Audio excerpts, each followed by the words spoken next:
এই মুহূর্তের সবথেকে বড় খবর, সমস্ত জল্পনার অবসান কাটিয়ে অবশেষে হুমায়ুন কবির কলকাতা হাইকোর্টের অর্ডারে ওয়াই প্লাস ক্যাটাগরি 13টা কেন্দ্রীয় বাহিনী সিআইএসএফ দেহরক্ষী পেল।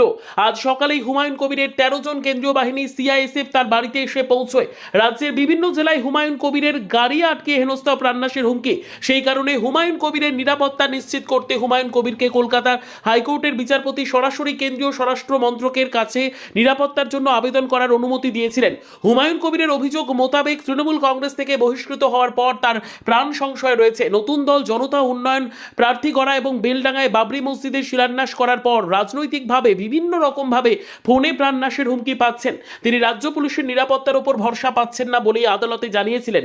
আদালত স্পষ্ট জানিয়েছিলেন, যদি কেন্দ্রীয় সরকার তাকে নিরাপত্তা দেয় তবে সেই নিরাপত্তার যাবতীয় খরচ হুমায়ুনকেই বহন করতে হবে। Humayun Kabir G plus category নিরাপত্তার দাবি করেছিলেন। তিনি ওয়াই প্লাস ক্যাটাগরি সিআইএসএফ দেহরক্ষী হিসেবে কেন্দ্রীয় বাহিনী পেলেন।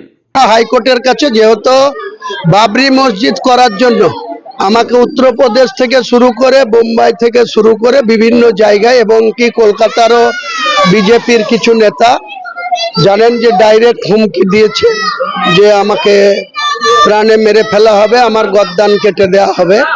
এই সমস্ত হুমকি অনেক পেয়েছি।